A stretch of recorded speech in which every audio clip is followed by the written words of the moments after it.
Sad news to report. A very dear friend of literally thousands of us Sai Baba devotees is no longer with us. Berniece Mead, who first came to Swami's side in 1977, passed away yesterday, January 3rd, 2025, for her long-awaited eternal stay with her beloved Sai, after sharing many wonderful Baba stories with us. I'm in my 80s now, so I'm getting there. So one of these days you're going to learn to let your hair down and really tell us as it is, right? All right. Maybe I'll have a few more secrets, and I'll let you know. Okay. Yeah, stay tuned. God bless you, Bernice. Thank you very much, Sai Ram. Thank you, Sai Ram. Sai Ram. Much love. Beautiful.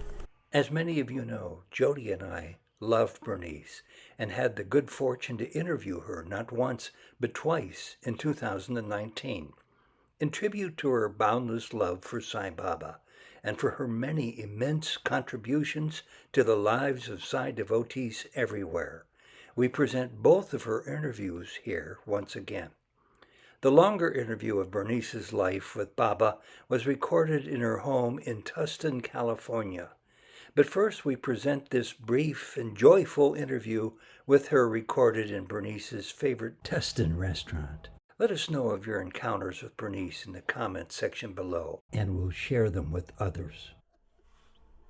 Bernice, deny it all you want, but you must be what a layman would call self-realized. Well, I don't know about that. I know I'm not perfect. I know that. And do you have to be perfect to be I self-realized? I don't know. I'm not sure about that. I enjoy life. And I truly love people. And I love God. I love Swami. I've had such good experience. All I have to do is think about it, and I get tears in my eyes. Well into her 80s, longtime Sai Baba devotee Berniece Mead has a whopper of a story to share with you. In fact, she has two of them.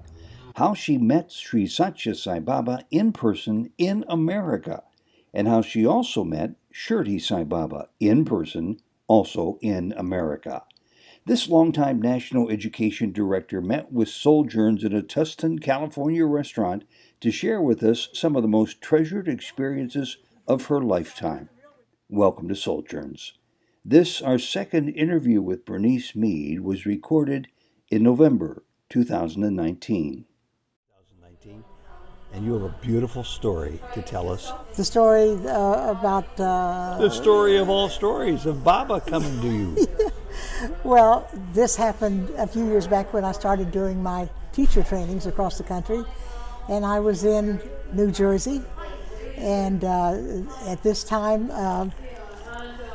there were a lot of people there. And the training I was doing was with the whole group. We didn't break off into groups and that kind of thing. So I spent the day basically talking to everyone and going through the manual. And at the end of the day, people came up to me and they wanted me to sign the teacher's manual.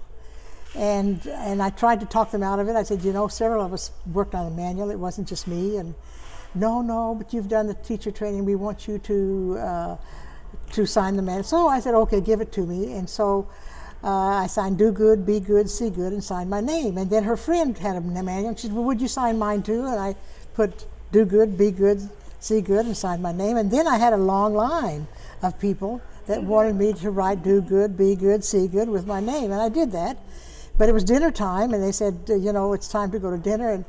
And so then this young man comes along, and he looked a lot like Swami did when he was a young man. His hair it was all around his head, and it was kind of disemboobled, and it was... There was a period when Baba's hair seemed to tilt left or something. Yes, it was. It was like that. It was lopsided. Yes, and he was young. So I looked at him, I said, hey, did anybody ever tell you that you look like Swami? And he said, shh. No, I said, really? You do?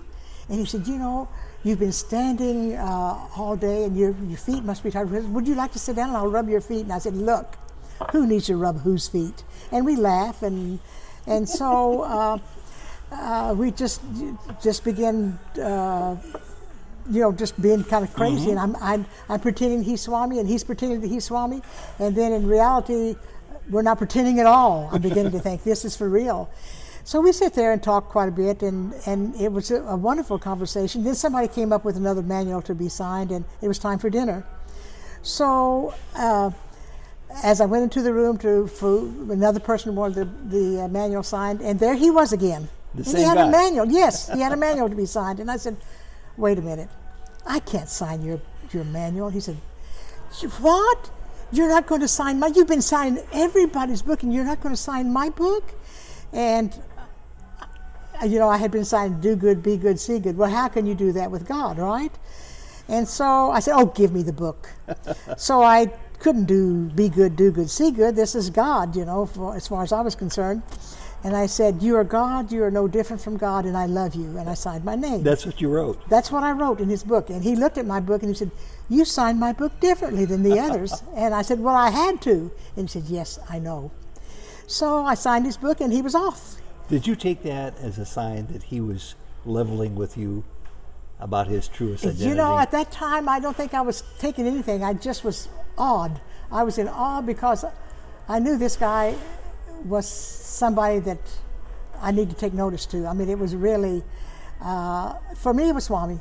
It was Swami in this young form that he looked like when he was a young man. And he sort of agreed with you by saying, yes, I know. Well, yes. So anyway, he was off, and then I've had some more manuals to sign, and then he comes back with a cup of tea and a cookie. And he said, you've been talking and standing all day, said it's time for you, and said people want to talk to you. So he said, I brought you some tea. And I said, oh, thank you so much. I said, do you know how much I love you? And he said, yes, I know how much you love me. And he was off again. Well, by that time, I was in tears. I mean, I knew that I had had an experience with something that was quite different. And I asked a man there, I said, hey, do you know who that person is? He said, yes, I think he's from a family from down south. And I said, yeah, South India. But anyway, the next day coming home on the airplane, all I could do was shed blissful tears because it was such a deep experience for me.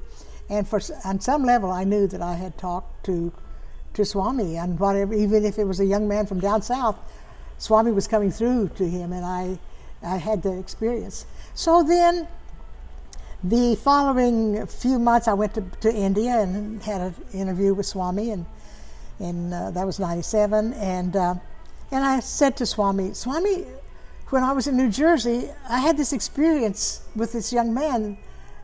It was you. And he said, yes, I know. A very good experience. A very good experience. And that's all he said.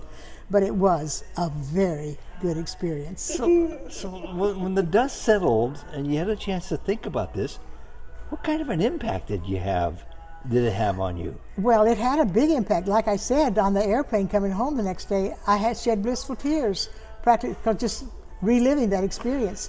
Because to me, it was really Swami. And by now, surely you've told that story around the world 1,500 times. Yes, a few times, yes. And you would think somebody might have known who you were talking about because they would have remembered being there. Well, this fellow that I talked to said, I think it's from...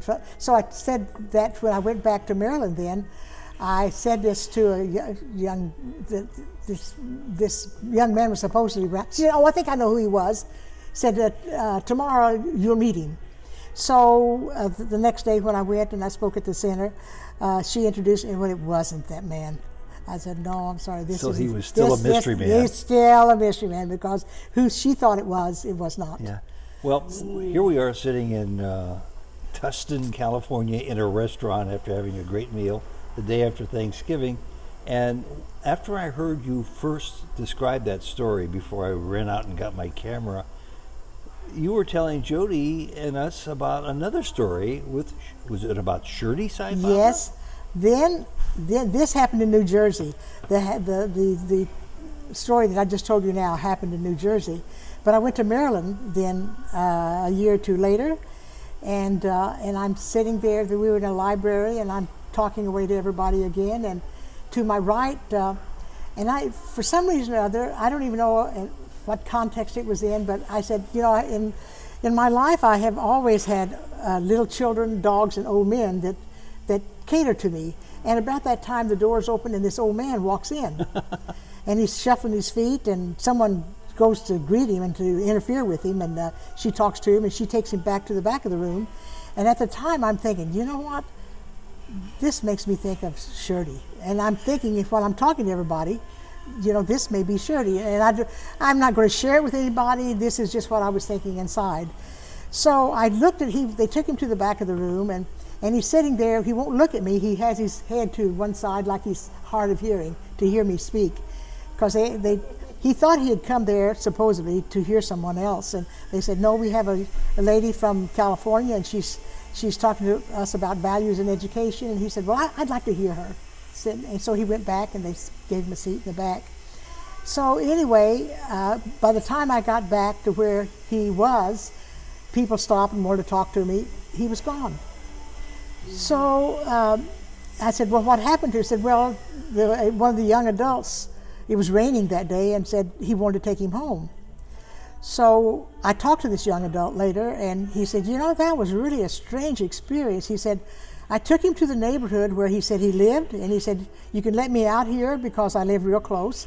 And he said he got out of the car, and he said, I took off, and I looked in my rearview mirror, and I couldn't find him. I looked everywhere, and I turned my head and said he was nowhere around.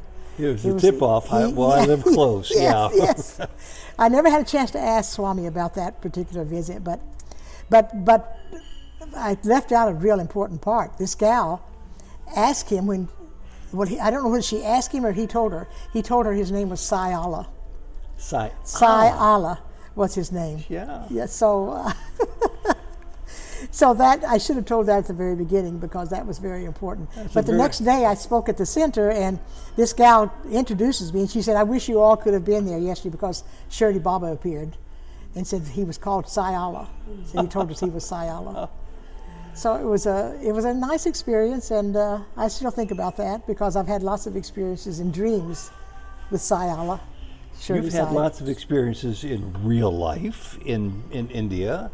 You've had lots of experiences on tour with a young man coming up bringing you tea and cookies, who is Baba. Yes. And you've had many experiences with your dreams. When I hear, that's like the perfect trifecta. And it makes me think that, Bernice, deny it all you want, but you must be what a layman would call self-realized. Well, I don't know about that.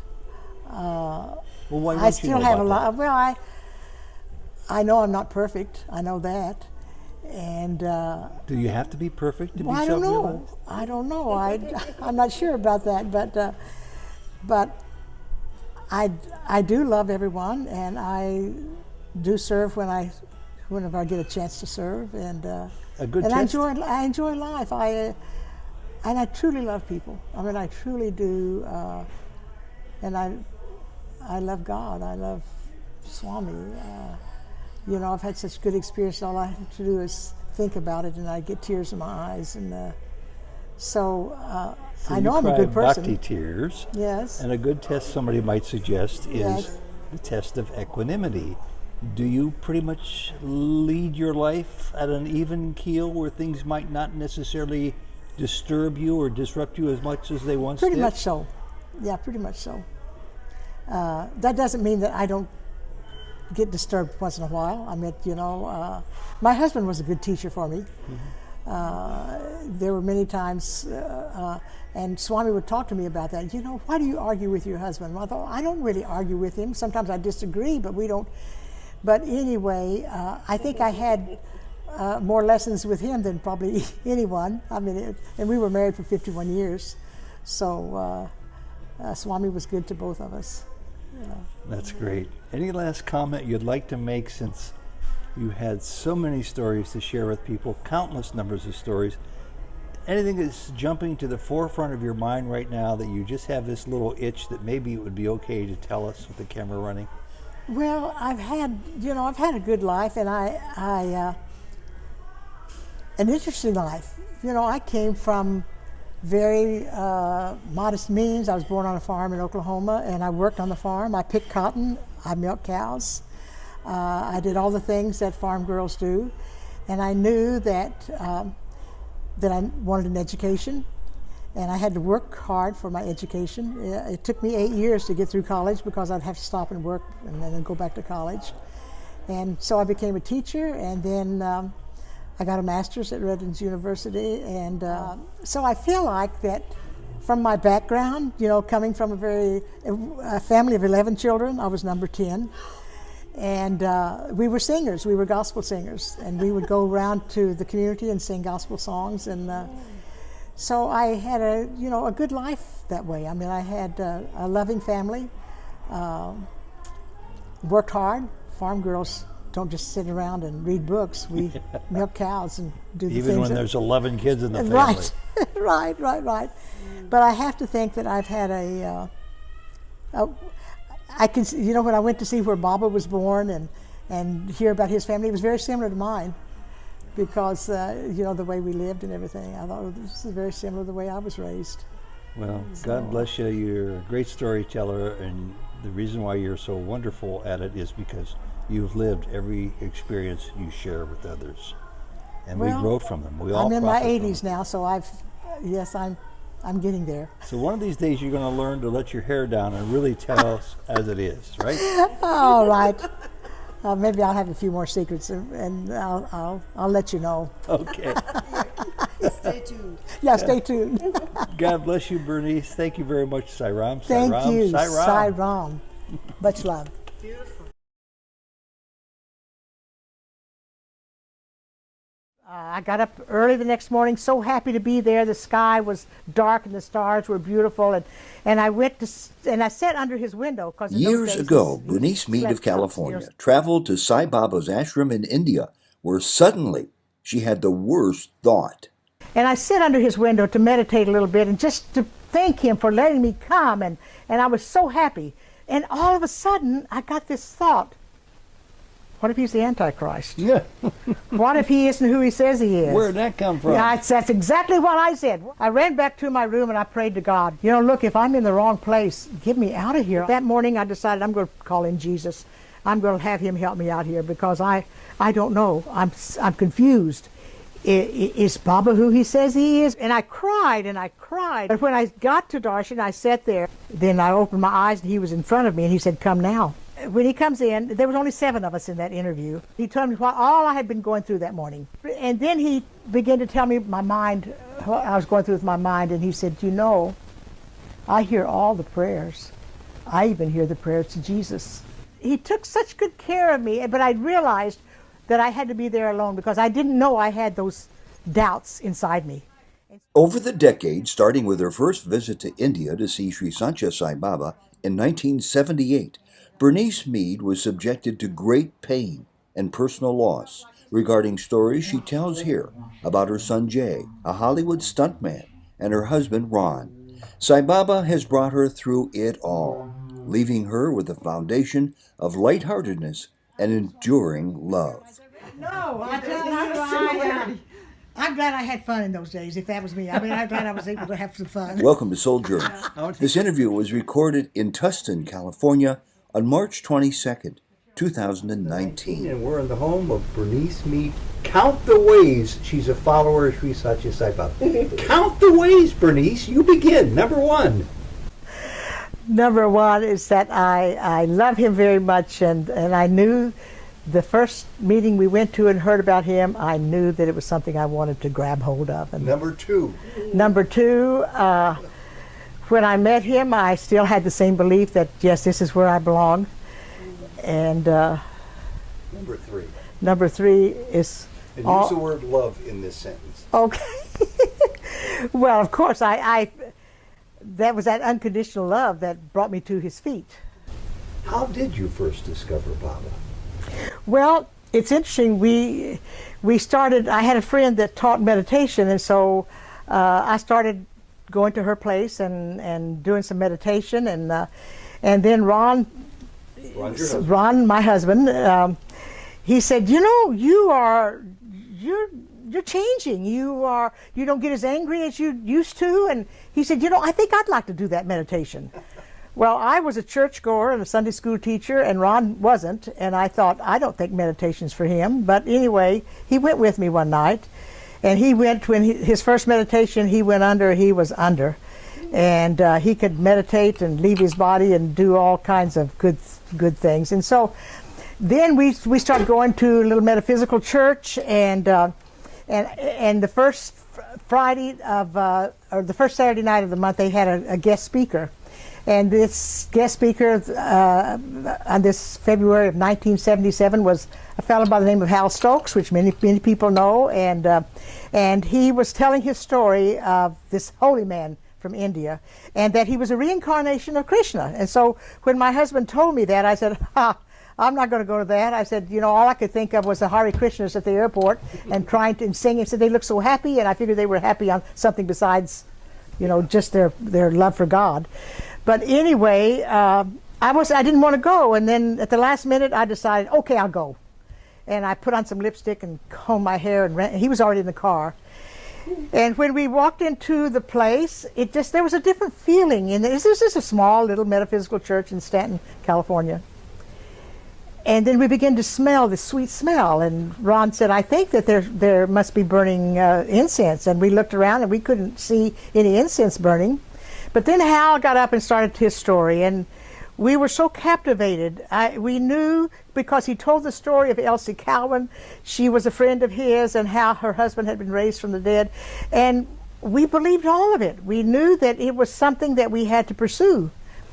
And when we left that night, Ron said, I feel so good. I just feel wonderful. And I said, well, I'm happy too. I think this is really... So we knew that it was something that we wanted to pursue. And the next day was Sunday, and my mother was living with us, and she took us to Knott's Berry Farm. Well, Knott's Berry Farm is famous for their chicken dinners. And so she gave us all the chicken dinners. And so I started talking about Sai Baba, who we had met the night before. And they're eating their chicken, and I'm telling them about Baba, and said, this is really wonderful. I'm telling you, this is really wonderful. You guys need to know about this. And they said, oh, you better be careful. There's a lot of strain. And in India, I said, you don't know. You just have to really be careful and know what you're doing. And so finally, it was just like, give up, because you're not telling these people about anything.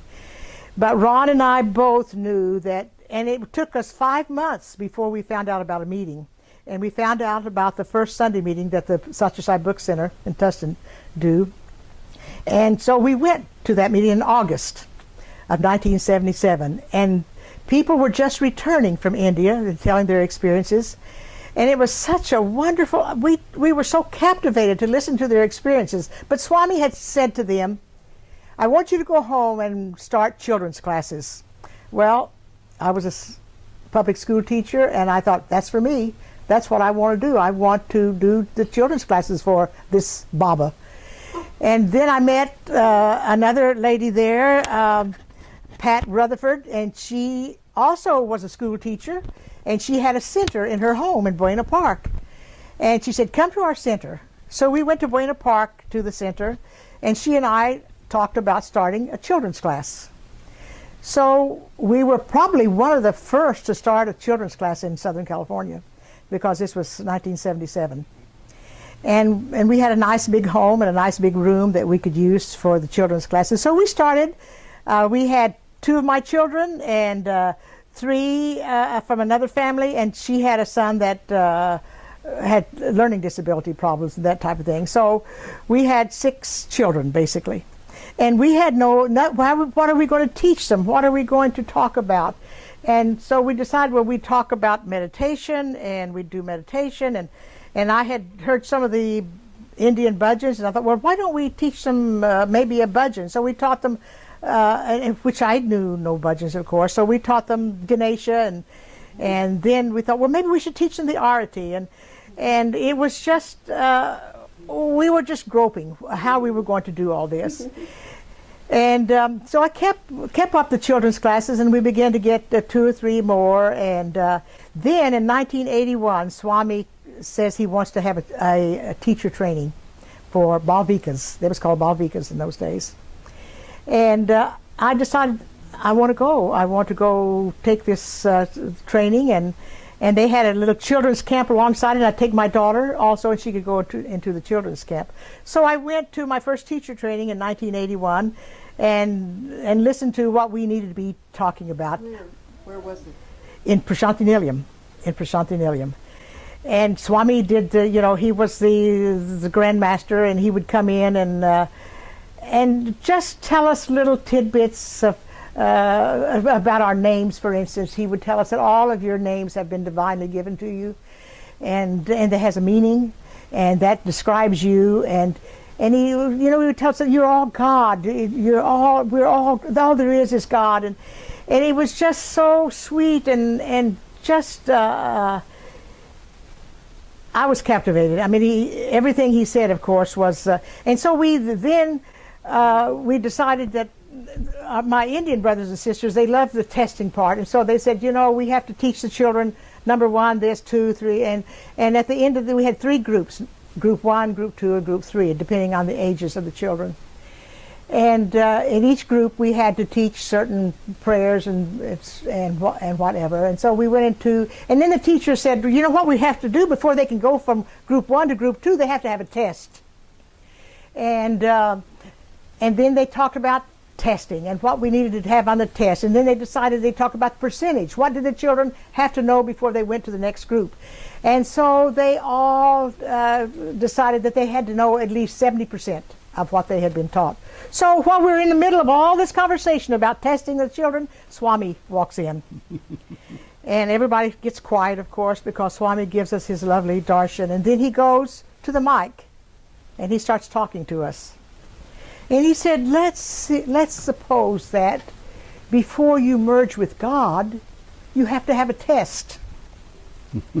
And then he said, and let's suppose that you have to have a certain number on that test. You have to have at least 70%. So he was mocking us. He was telling us, he was going exactly through but he said, it doesn't matter.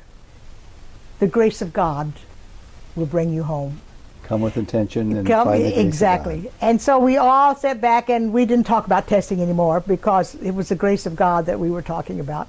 So it was a wonderful experience, and that was sort of my beginning of getting into the education field and starting from scratch. Basically, I started from scratch, but then going to Prasanthi Nilayam and having that training, the first training in 1981, that got me started. I knew what my role was. Bernice, what was it like to be a Sunday school teacher / Bhavika's teacher? Did you leave Jesus back in the dust, or did you? No, I had left the Sunday school sometime before that.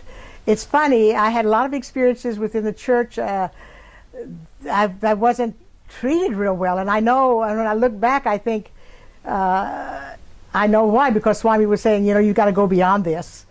And so I wasn't, and after Baba came into our lives, we started going to the metaphysical type churches, and then I didn't do any more Sunday school teaching. You said one line that intrigues me. How was it that you were not treated very well? Well, in the church, when you had a death in the family or any kind of problems, they were there for you. They would come and they would pray with you and visit you. And so my dad died, and he was in Oklahoma, and I was teaching Sunday school, so I had to get a substitute. And then one of the principals in the school district where I was teaching went to that church also, and he was an elder in the church. And so he knew that my dad had died. And I never heard a thing from the minister. I never got a card, a sympathy card. I never got a call. And I thought, this is really strange that nobody acknowledged my dad passing away. So my mother came to live with us, and I still taught Sunday school, still went to the church. And then my mother got very ill and had a stroke, and we had to put her in the hospital, and they didn't think she was going to live through the night. So I called the minister again. And I said, my mother is very ill. She's had a stroke, and it looks like she may not live through the night. Could you come and pray with us? Yes, he said, I'll be there. But he never showed up. And so I thought, there's something's happening here. I'm not sure what it is, but there's something. So we went to another church, and then we went to another church, and we were trying to find a church where we felt comfortable in.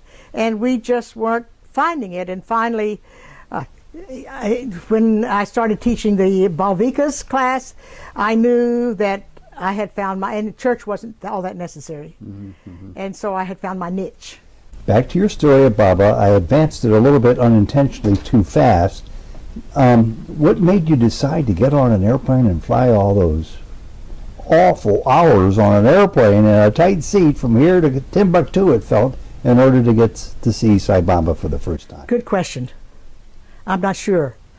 The first trip, there were 17 of us going together when we were all first-timers, 1978. 78. June of 78. And every one of us, the Reinhardts had all their family, and then there were a few others. But I had some wonderful, and my very good friend Mary Keene, who taught school with me, I had told her about Baba. She said, Bernice, we've got to go to India. I wasn't sure, and Ron said, we're going to have a family vacation. And I said, well, I'll go for 2 weeks and I'll come back home and we can go on our vacation.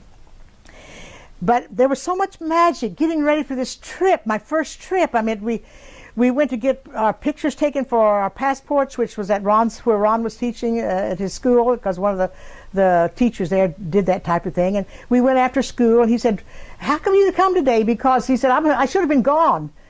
And he scolded us because we didn't call before we came. But he was there, and he took our pictures, and we got our pictures. And we get this smell, this nice smell of the sweet smell. And it seemed like and my friend, Mary Keene, got her tax return, and it was exactly what her airplane ticket cost. How many times have you heard that story? So we had so many little leelas that happened to us, and it was just so wonderful. And then whenever we got on the plane in Los Angeles, we had this sweet smell, the same smell we had at the church. Really? And then we had a layover in London, and we spent the day. Bob Reinhardt said they had been Mormon missionaries in London, and so they knew the city quite well. Said, well, we can travel around the city, or we can go get a hotel and sleep. Let's travel, because I've never been to London. Let's take in London. So we took in London, but by the time we got back on the plane that night, we were all exhausted, and they had us seated in different places, and I didn't get to sit by Mary, and she had the same smell that I did when we got on the plane in Los Angeles. So I sat down and I smelled the smell again. And so I'm turning around trying to find Mary, and I don't see Mary. And so another young man that was with us on the trip, he was on the window seat, and I was in the middle.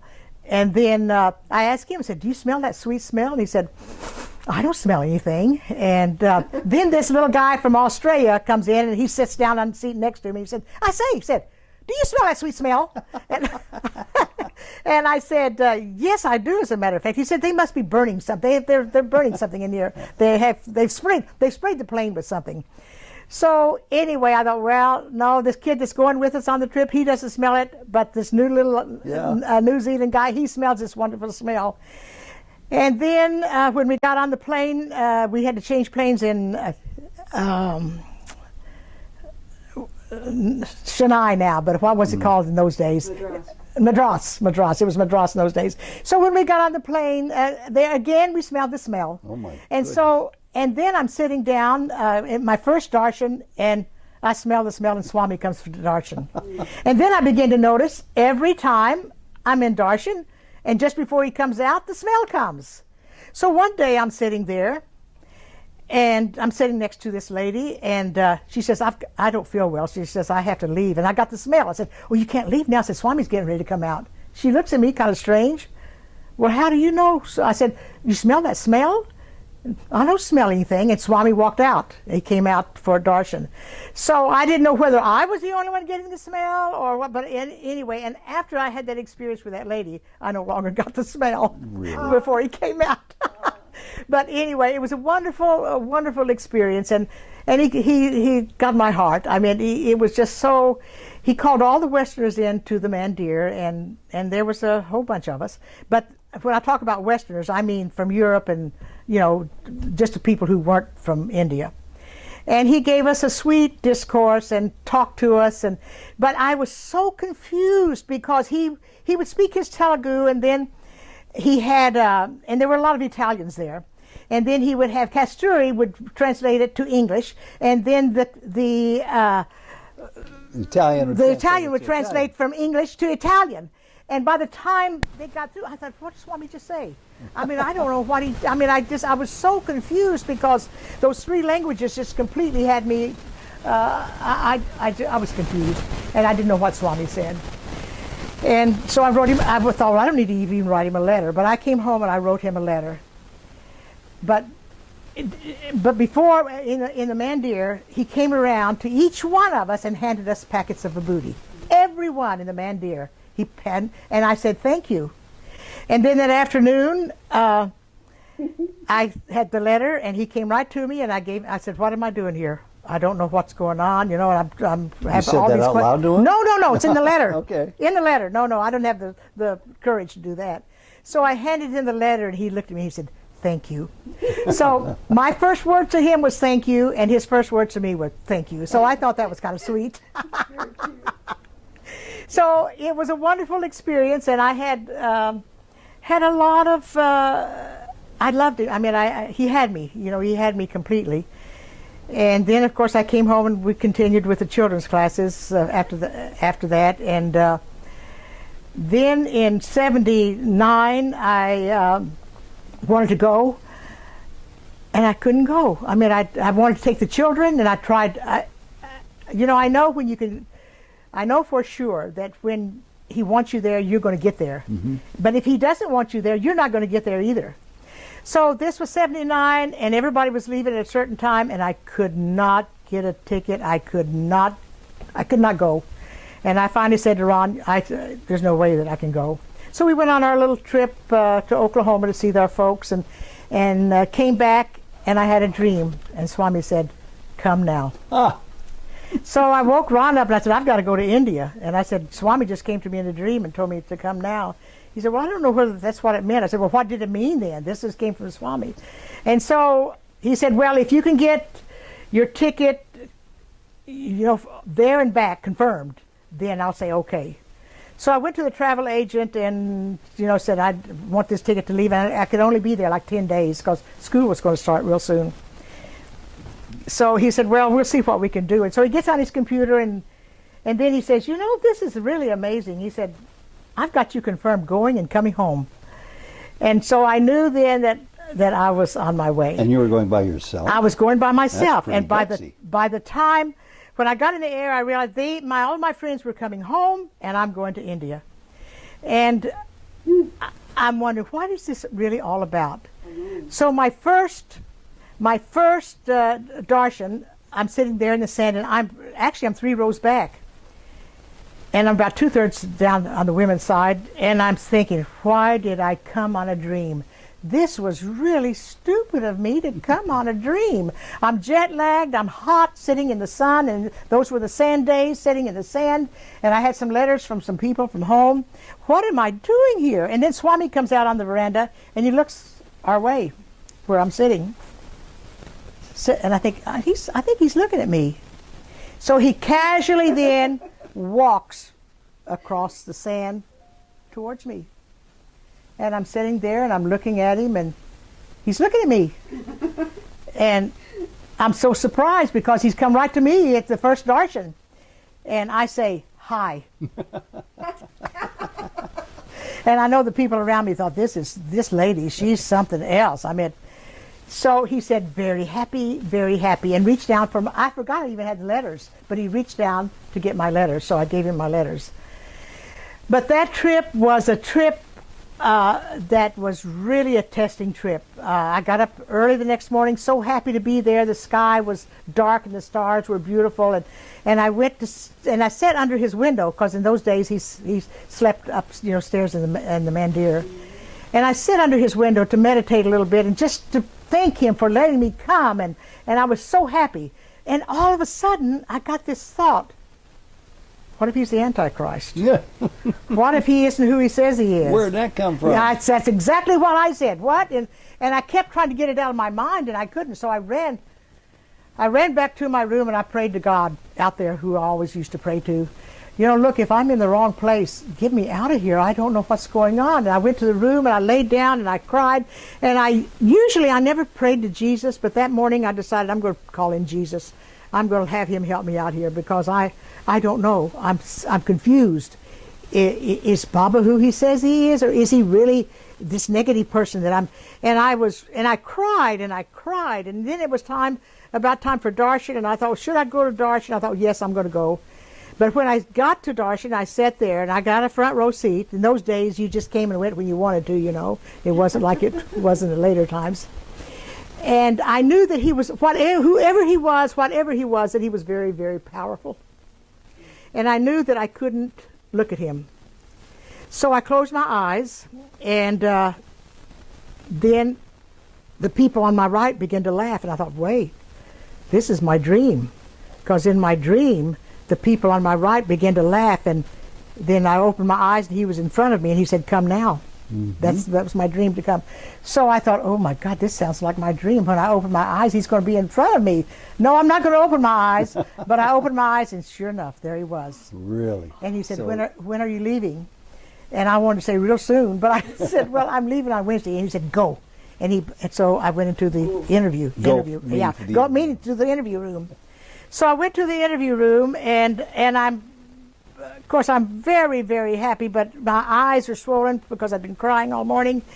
And then when he comes in, there was only 7 of us in that interview. And so he says, he tells me that your mind, you know, he told me all I had been going through that morning. And I thought, and then he begins to talk to me about Ron and Jay, telling me about them and how Ron, sometimes the way he looks, he almost looked like Ron when he was telling me all about, I mean, it was just really very, very sweet. And so I sat there and I thought, this is really, he's a good psychic. He's a good psychic because he knows everything about Ron and Jay and seems to know a lot about me. And the thing was, before I had left, Ron said, kiss his lotus feet for me. And I had no desire to kiss his feet. You know, I mean, a fundamental Christian and kissing somebody's feet, no, I didn't think so. So anyway, the lady sitting next to me, she said, Swami, may I do Padnamaskar? And he said, yes. And then he turned to me and said, and you too. So I reached down and he said, and for husband too. And so I did 2 toes on both feet. So I kissed his feet for husband too. So I thought, you know, this is, and then he began to tell me my mind, what I was going through with my mind. And he said, you know, I hear all the prayers. I even hear the prayers to Jesus. So I had called it. So it was such a wonderful, I mean, he took such good care of me, but I realized that I had to be there alone because I didn't know I had those doubts inside me. And so he had to bring me there alone and pull them out of me and put them on a silver platter and serve them to me. And how are you going to deal with this? And so I dealt with it. And I think that was probably one of the most important trips I had because of the doubts that I didn't know I had. And so he pulled me through it. And it's funny, I would meet people that would have their doubts about Swami, and then coming back, I sat by a doctor from Bangalore, and he wondered what I was doing in India. And I said, well, I came to see Sai Baba. He said, you know, he has the nerve to say that he was Shirdi Baba. And I said, well, you know, let me tell you a little story about this. I said, I started having dreams with Shirdi Baba, and I didn't know who Shirdi Baba was because I thought it was Sai Baba. And I said, why do you think he said, oh, I don't know about that. And then he didn't want to talk with me anymore because I was having Shirdi Baba dreams. Yeah. And so I don't know, it was just a sweet, he was giving me all kinds of tests. I mean, just one test after another. Well, so I realized how important that trip was in '79. Part of your test had to do with your doubts. How did you eventually come to overcome them? Well, he helped me a lot there, I think, but it was just, of course, telling me to kiss for husband too. That helped me because he knew what Ron had said at home, and I don't know. It was just sort of an inward type thing. Not that my tests stopped. I mean, they never really stopped because there's always some little test here and there. But somehow I knew that he was much more than just a holy man, that this absolutely was God on earth. And I think that, you know, my next, we went with the family in '82, and I went in '81 for the teacher training. And he asked me, and then I went in '83 to another teacher training, and Dr. Goldstein had told me that I needed to go and help with their training. So he wrote a letter for me. This was '83. So he wrote a letter for me, and I gave it to Inda LaShaw when I got there. And then we had the training, and then nobody asked me to do anything. So with the day the training was over, I thought, well, hallelujah, I don't have to do anything. So I'm walking out the door, and Inda LaShaw says, come here. So I go, and he says, Swami wants you to speak tomorrow at the valedictory. How about that for a night? Well, wait a minute. How long do I have to talk? He said, about 10 minutes. Not very long. 10 minutes. So I'm thinking, oh my goodness, you know what in the world? I thought I was scot-free, and now I'm going to have to speak in front of Swami on the valedictory day. So anyway, the valedictory day came, and I'm sitting there next to Swami's chair, and he tells me when it's time to get up and go talk, so I did, and I had a sweet little experience before I had gone, and I'd like to share that with you, because I told it in front of this group, in front of Swami that day. I said, on my walk in the neighborhood, I met this little fella on a bicycle, and he kept following me and kept following me and kept talking to me and kept talking to me, and finally he stopped and he said, I want you to go home with me. I want you to meet my parents. And I said, oh honey, I can't go home with you right now. I've got to finish my walk, and then I've got to go home, and I've got to prepare dinner. But I said, you know, if I can meet you here tomorrow I'll go home and meet your parents. And then I don't know why I said it, but I said, say, do you know Sai Baba?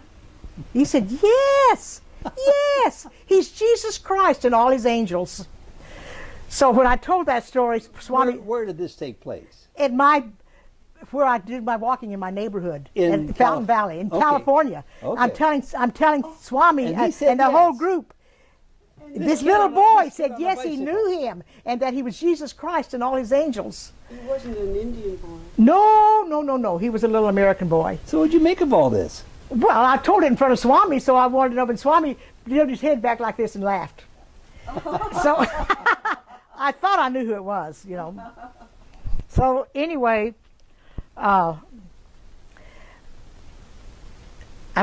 Swami gave us a wonderful luncheon after that talk, and all of the teachers were in the men's canteen there, and he comes to my table and he says, I liked your talk. Oh, nice. He said, you did a good job. That's really And nice. I thought maybe it had to do with a little story, because I didn't talk very long. You know, I talked about how important the program was and that type of thing. So you talked about that little story with the boy on the bicycle in your 10-minute talk. Yes. Did you ever see him again? No, I never saw him again. Who do you think that might have been? Yeah, right. I wanted to meet his parents. You know, I wanted to meet him the next day and meet his parents. Really did, but it didn't happen. So well, that was a jam-packed 6 years, 78 to 83. You really were going all over the place with your walk towards Baba closer and closer. Does this mean you walked away from Jesus? I'm curious only because I know a little bit about what you're doing, and I know you have a deep fondness for Jesus. Did you walk away from Jesus after you met Baba? No, you know, I've always been... You know, I went to that little reader in Bangalore, which everybody says it's crazy to do that. But yeah. And he said that I was part of Jesus' family. There you go. So pretty hard to walk away then. Yeah. So anyway, in one of my meditations one day, I had this figure come in front of me, and to me it was Jesus. Now I didn't see a face. There was just a light. It was a person, but it was just mostly light. And I never felt so much unconditional love. And I mean, it was a wonderful, wonderful experience. No words were spoken. But for some reason or other, I felt that it was Jesus. And I didn't feel like, you know, it was like Swami kind of took that form that I was connected to. I was never connected to the form of Jesus, to be honest with you. Well, it's a little hard. Yeah. When you had Sai Baba. Yeah, right. So, I don't know. It was just that was a wonderful experience, and I never thought too much about. I didn't feel the need to go to church anymore. I mean, I go to, you know, I would go once in a while, but I didn't feel the need to go and have the guilt put on me that Jesus is the only way and that type of thing. Now I knew that, and of course, I have to say this because I could not have gone from my fundamental Christianity to Baba. I had a bridge, and the bridge was Edgar Casey.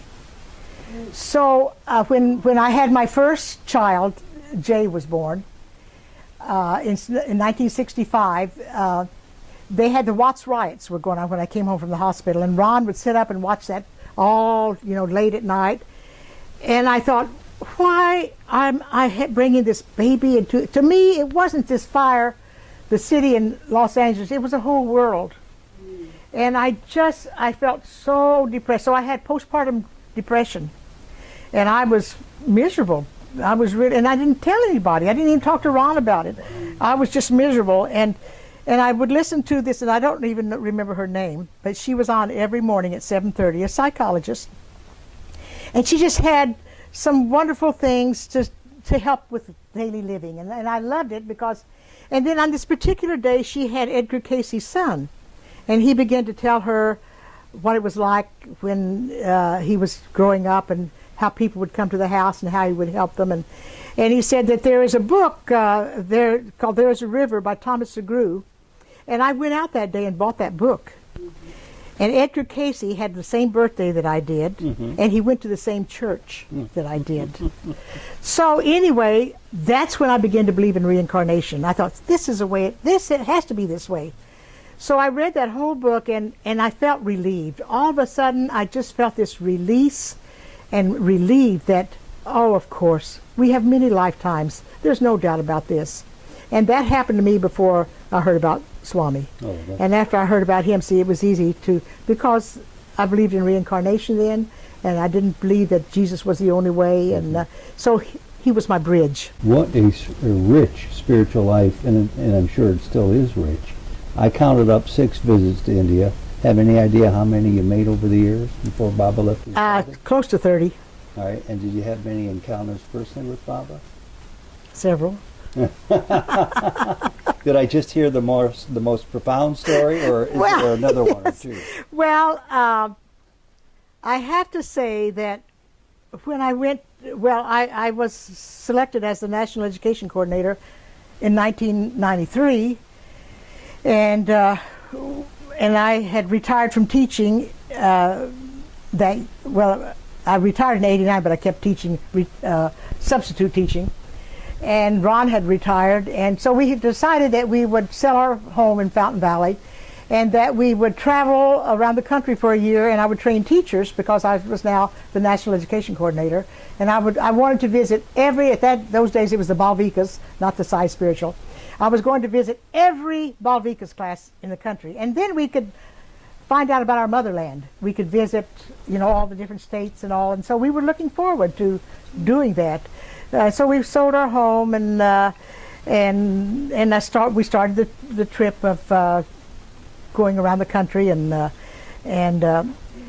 then we went to Oklahoma to establish residence because we thought, well, that's probably where we'll buy our next house, and I'll be in the middle of the country, and I can travel to wherever I need to go to train teachers. And so we came back, and we were working on a teacher's manual. I knew we had to have a teacher's manual for this class and for the teachers. And so I was working on that, and then I wanted to go see Swami before we started this journey. So we came back and made reservations to go see Swami, and then I went to Ojai. Pat Wing was helping me with the teacher's manual, and we were sitting there at the kitchen table working on the teacher's manual, and I had reservations to leave for India in 2 weeks. And I got a call from Ron, and Ron said, we have to leave the campground because Jay has just, he was a stuntman at Knott's Berry Farm and Universal Studios, and he had missed the pad on his show that afternoon, and he was in surgery at UCI, and that they suggested that we come because they weren't expecting him to live. So I thought, you know what, this is really strange, because on the trip to California, I was reading everything I could because I needed a lot of quotes to put in the teacher's manual. So I was reading all I could in the Sai Speaks, and I read this story about this man who lost his son. And he was crying and weeping, and his neighbor came and said, "Why are you crying and weeping?" He said, "You know, when your karma's done, you no longer need to be here. So your son's karma was finished, and that's what the Vedas teach us." Swami's telling the story in Satya Sai Speaks. And then, unfortunately, then the next week, the other man loses his son. And he cries and weeps, and then the man said, "Wait, don't you remember what you told me last week? Your karma's finished." And I thought, what if I lost my son? He's been doing stupid things, jumping off buildings and that type of thing, a stunt man, and I couldn't get it out of my mind. What if I lost my son? So we get to California on Thursday, and Friday night Jay comes by to see us at my sister's, and we visit. And on Saturday we're at Ojai, and we get the call that Jay is in surgery. Mm-hmm. So when I'm driving back to the campground, I have a long talk with Swami. And I said, "Swami, please don't take my son. Will you prepare me? What is this about? I'm getting ready to come to see you. I've just been selected the National Education Coordinator. I can't do any of this, Swami. What's happening? I need some answers." And I'm crying, of course. I'm crying tears, and no one knows. I mean, this was just my personal time with Swami, and no one knows that I'm having this terrible breakdown. And and Jay, of course, is critical, and they don't know whether he's going to make it or not. And then they move him to Long Beach and say, well, they don't know. They don't know. So he has a head injury, and it's very serious, and he probably will be in this state the rest of his life. So anyway, one of my friends said, "Bernice, you need to go to India." I said, I can't go right now. I just can't. And then I thought, well, I went to see Jay. He was in a little rehab right up here, just close to the book center at that time. And I was sitting there, and it was raining, and it was just, I felt really sad and dreary, and I thought, should I go to India? And I don't know. I need to go, but I don't want to go. All this stuff is happening. And I had the experience before when I was walking. Swami always called me over with a dream or a song or something. And I'd had this experience before where he said, turn on the radio. And I thought, well, this is stupid. I'm not going to turn on the radio. And I'd hear, turn on the radio. And I was cooking dinner, and I went to the bathroom, and I forgot, Ron put a radio in the bathroom. When you turn on the light, the radio came on. So I went to the bathroom, and on it was, "I don't care how you get here, just get here when you can." Oh. So that was that song, So I knew then that I had to go to India. Then fast forward to Jay's accident, and now I'm alone. Ron has already gone back we were living in our motorhome at the time, and it's raining, and I'm sad as can be, and I turned on the radio, and it was playing, "I don't care how you get here, just get here when you can." So you and I knew I had to go. And then the next song played was "Bridge Over Troubled Water." Mm-hmm. So I made my reservation, and I went, and Swami called me in and was very, very sweet to me. I mean, he just, her son's been in an accident. No big deal. Her son's been in an accident. And I said, he said, "What are you doing?" And I said, "Well, Swami, I've been selected the National Education Coordinator." "Oh, she's national." I said, no, not like that. "She's national." And I said, "But Swami, I can't do the work." I said, "My son is in this." And I said, "I can't." He said, "You must do this work." He said, "This is a role that I have given you to play." He said, all of you are actors, and you all have your role to play." And then he sat back and he said, "And I'm the director." And he said to me, "This is an important role, and I've given this role to you, and you must play it." And of course, I'm sitting there, tears traveling down my cheeks, and I'm thinking, can I really do this? And then he takes us into the little private interview, and there was a couple there from Waco, Texas, and he was a heart surgeon. He came there to do some heart surgery, and he wanted to get permission to do surgery there in the hospital, and they were with me. I didn't know them before that, but anyway, his nurse was sitting beside me, and when Swami called her, the minute he asked her, where are you from? She said, Waco, Texas. And I thought, these are my kind of people. They talk just like I do. And so Swami called them in. And boy, he had her in no time. She was on front row and waiting for him. She had it just like that. So anyway, we go into the little, and so I sit beside him, and he reaches down and gets my hand and holds my hand, and I'm just in bliss. I mean, I'm sitting there, tears are rolling down my cheek, and I don't have anything to say. I'm just in bliss, and I have tears because he's told me I have to do the work, and so I thought I have nothing more to say. And so the doctor's wife is sitting in front of him, and she asked him some sort of a question. I don't remember what the question was. And she was so happy. Oh, thank you, Swami, thank you. She starts crying. She said, oh, stop it. All emotional. I thought, oh, my God, I'm all emotional. And he looks at me when I'm thinking that. He says, no, not emotion, devotion. So it was just such a sweet. And so when I came back, I knew that I had to continue my role as the National Education Coordinator. I can't say that it was the easiest job I've ever had, but it was the most wonderful job. I mean, I had such respect when I went across the country, and I had such joy from just helping the teachers and doing the teacher trainings, and I was blissed out most of the time. It was just so wonderful to be able to play that role. And so I was very grateful to have that role to play. And Jay, of course, went on to live, not 10 days, but 10 years. He lived for 20. He lived for 21 years, yes. So it was just, you know, I don't know. Everything happens for a reason, and I realize that. And I think that Jay was a special soul. I really do, because, you know, I began to get, when I asked Swami if Jay had a mind, and he said, oh yes, mind is everything, is everywhere. And do you want me to tell that experience of when I had gone to India a couple times? I had met Jackie, who was from San Francisco, and she was a physician at Stanford University, and she was doing communicable diseases and that type, doing research. And I had met her there at Swami's birthday sometime, I can't remember. And then when I went back after Jay's accident, she was there again. And she said, Bernice, you've got to come to San Francisco because you've got to meet Debbie.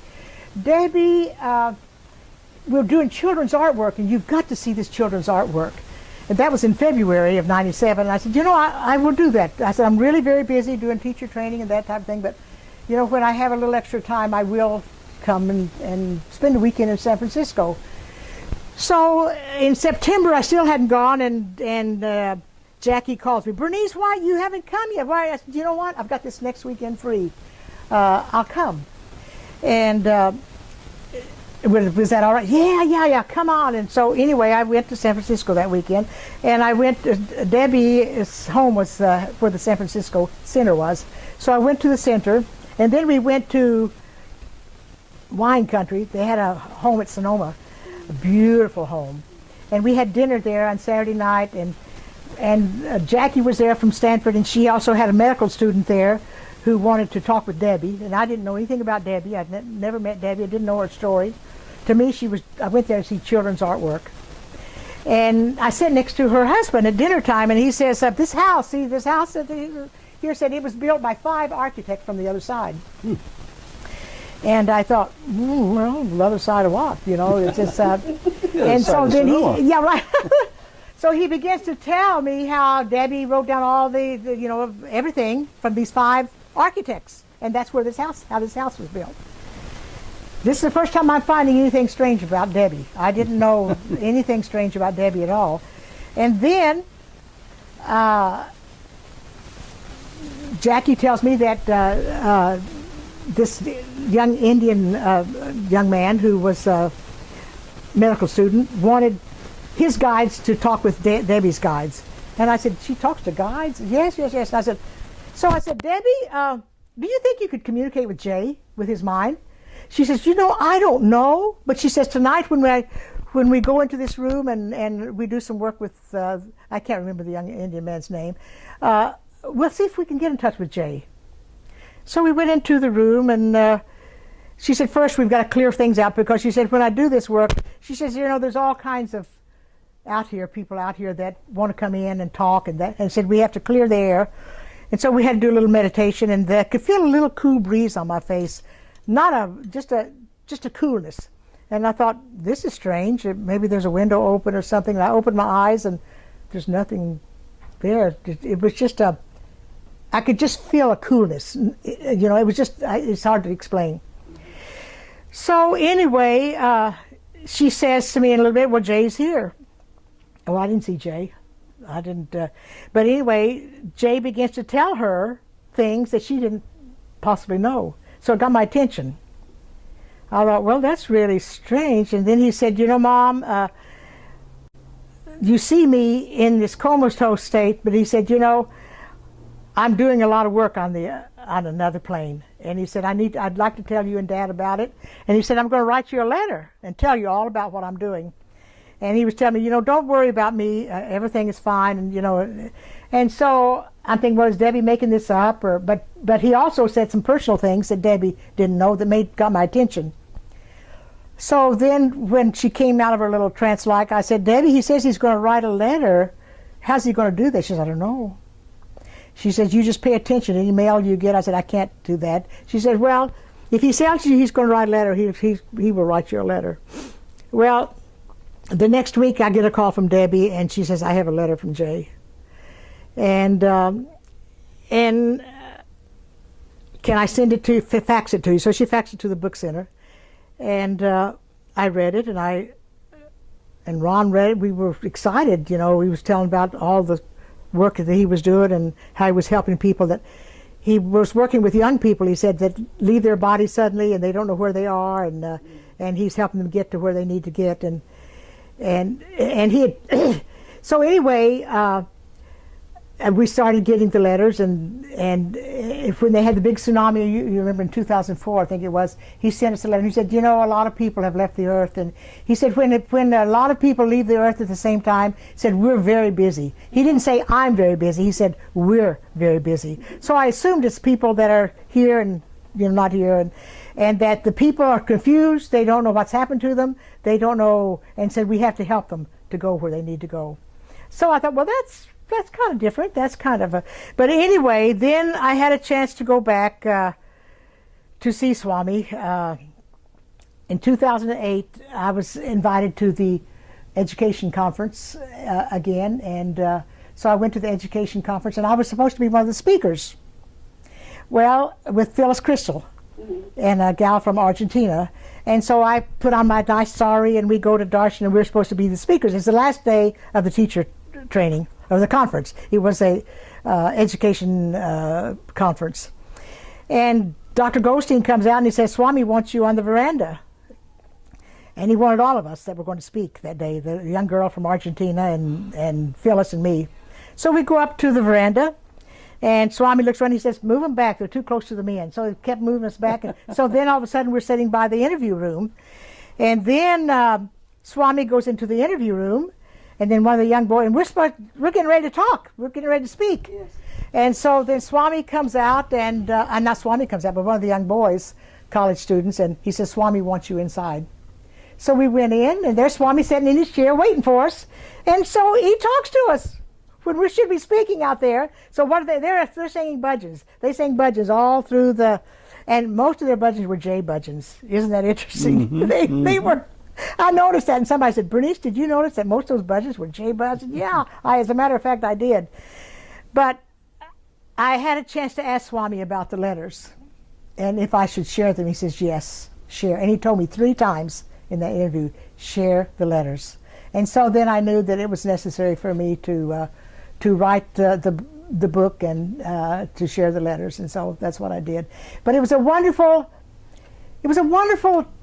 my last time to speak with Swami, and I hadn't gone in for about 7 years. I had not had an interview for about 7 years. Phyllis told us about that interview too, and I think she also told us that, she had prepared for her talk in front of Swami, and Swami said, no talk. Yes. Come in for the interview. Was that the same with you? Yes. Well, yeah, we had a rose. We had everything all ready to give to him to talk, and he, no, it's. So She told us that interview was like having a tea party with Swami. she did. She told me this. She said it was like a tea party with Swami. It was sweet. It was just so. And he was right. He brought a chair in for me to sit and Phyllis to sit in, and so I'm right in front of his chair, and he was mumbling to me, and I had to get up and go up to his wheelchair and go in to, and I still, I still couldn't understand half the things he was trying to tell me. But it was such a, I don't know how many times he called me up to the chair just to, just to be, so anyway, he went around to he asked Phyllis how old she was. And at that time she was 94, 94. And so then he asked, then he said to the Argentine young girl, she asked if her mother could come in, and her mother was there. So Swami asked the mother, he pointed to me and said, how old do you think she is? And so she looks at me and she says, oh, she's 58. Or I said, well, no, I'm 74. And Swami said, see, she doesn't look it. She doesn't look it. And anyway, he turned to this lady from Argentina and said, she's beautiful. And to me, it was like the soul, it was a soul thing. But then Swami said to me, how do I look? And I said, Swami, you're beautiful. But it breaks my heart to see you in that wheelchair. He said, he said, in my house, I walk all over. So the boys they see me. Said I walk, and I said, oh, so you're the great pretender. He says, yes, I'm the great pretender. What is it that you'd like to accomplish yet, Bernice? Spiritually, for yourself. Okay. Well, I've had some rough road, even with Swami, but Swami has brought me through a lot. I mean, I thank God for God. That's all I can say, because it's been a wonderful, wonderful. I've already done everything I need to do. I mean, I'm in the last part of my life, I think. I think that, I'll continue working. I'll continue doing whatever I need to do for the rest of my life. But I had 21 years with Jay in a home and visiting with him, and then 2 years with Ron, who was on hospice. And I had a lot of lessons to learn with that, because Ron was very ill. And then I was also still doing some teacher trainings and having people to kind of have to take care of my home base. But I have always been taken care of. I felt it, and Ron always had that faith with Swami. He always knew that he wasn't afraid of dying at all. But he always knew that he knew who Swami was, and he was not afraid of dying. He knew that he was dying, and I think that it kind of went over to me also, that it was just part of what we had to go through. It wasn't. I can say that yes, I was sad when Ron left, and then 7 months later, Jay leaves, and so I had a few months of where I felt lost, because I was so busy going to see Jay every day, and the people at Jay's house. I got acquainted with their families, and I got involved in their families, and that was no longer. And then with Ron, I had no more to do with Ron, and I was alone in the house. And I had never, ever in my life lived alone.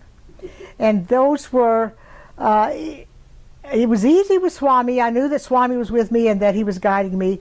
But people, the devotees and all my friends have been so sweet and so wonderful. And so it was easy. Although it was difficult, it was easy because I had Swami and I had good friends. But didn't you also have something happen? I'll try to reconstruct it as I've heard it, second or third hand, that you had Ron loaned to you on borrowed time for a good number of years, because at one point when he had cancer, 2 famous words from Baba, cancer canceled. Absolutely. Ron was diagnosed with cancer the day after Christmas in 2002, and we went to see Swami January of 2003, and we were there for Ron's birthday. And Ron was called in. The ladies around me were called in, but Swami didn't call me in, and Ron thought I was up there, but it wasn't to be me, it was to be Ron. And Ron, Swami made him a beautiful ring, and then he told everybody he he has cancer, and I have canceled it. Oh my goodness. So he canceled Ron's, and so Ron lived 12 years after that. Well, there and you go. His cancer was canceled. You were 12 years less alone. Yes, exactly. Yeah. Exactly. But Ron had decided he was not going to have anything done. He was not going to have chemo. He was not going to have radiation. But I said, would you go see Swami? And he said, yes. And so that's what we did. And Swami canceled it. So that's the one thing he chose to do. Why were you not in that interview room? That's what I'd like to know. Well, Swami asked Ron, where is your wife? And Ron said, she's out there. And he said, how did that happen? Yeah, right. Swami said that? Yes, Swami said that. How did that happen? Well, I know how it happened because I told Ron that morning, I think we're going to be called in today. And so he calls the lady from this side of me and the lady from this side of me and the lady back of me and walks off. Oh, and I'm thinking, goodness. wait a minute, Swami, what about me? But then I see Ron up on the veranda and I'm worried. Oh, he's going to be kicked off. And Ron was worried too because I wasn't, he thought I was there and I wasn't. Oh, he walked up because he saw He all thought the it was me. ladies. Yeah. But everybody, he had told the lady on this side of me, there was a man in there, she said, call him in too. And so they were up in the veranda, on the men's side trying to get this man to come up. Well, no man got up, so Ron thought, that must be for me. Well, that's a miracle. So Ron That's got something up and everybody clapped. Yeah. Little did he know you were sitting I over know, there in the but when Ron got to the interview door, Ron told Swami, I've made a mistake, Swami. He said, Swami, no mistake, and pulled him in. No mistake was right. Yeah, no mistake. What an understatement that Yeah, was. right. Canceled cancer. Right, yes. Well, you've had an up and down life, very bittersweet, but you got a smile on your face, you got a good pace to your step there, and one more time, Jody and I have morphed our interviewing stories more and more towards Baba's, I think his primary request of each and every one of us, to find the truth of who we really are. Am I right or am I wrong? I think Berniece Mead knows who she really is. Well, I think Ted knows who he is too. A whole lot less than Bernice does. Well, Swami keeps telling us to tell ourselves that we are God. And so when I go to a meeting, I have everybody saying, I am God, I am God. You do. I am no different from God. That's what we have to keep telling ourselves. How does the every rest day. of that go? For those who are underneath I am you? the infinite supreme, the one reality. I am Satchidananda Swarupa. I am Om Tat Om. First person to tell me that with conviction is now gone is Al Drucker. Yes. And he would say to me, Ted, you got Yes. it all wrong. You're Yes. not becoming anything. Be, don't become. Yes. And he'd Yes. recite that just Yes. the way you sang it. Yes. Well, it's been a joy, long overdue, but sometimes good things take a while to percolate before you get a chance to, in this case, Everything's all in its right interview timing. Bernice, yeah. Thank you so very much. Closing comment from you? Love, love, love is fine, or if you want to put a few more words to it, that's fine too. Well, I'm just grateful to see you and Jody and for you to be in my home and for us to have a little satsang. It's wonderful. And like I think everything is in its own timing, and this is the right timing for me to share my story. And I just shared my story, and I was grateful to do that. And I'm very happy that You live in beautiful Tustin, California, near Los Angeles. A lot of Sai Baba history recorded Yes. in this community of Yes. yours, including Yes. your own history. yes, Bernice, God love you. Thank you. Much love, and Sai Ram. Sai Ram. Thank you so very much. You're welcome. Lord of my life, it's beyond my control. Open my heart to your love. Sigh, open my heart to your love. Once I have seen you, Lord, heard you and touched you. How can I live in this world without you? Open my eyes to your light. Sai Ram, let me see you. Sai Ram.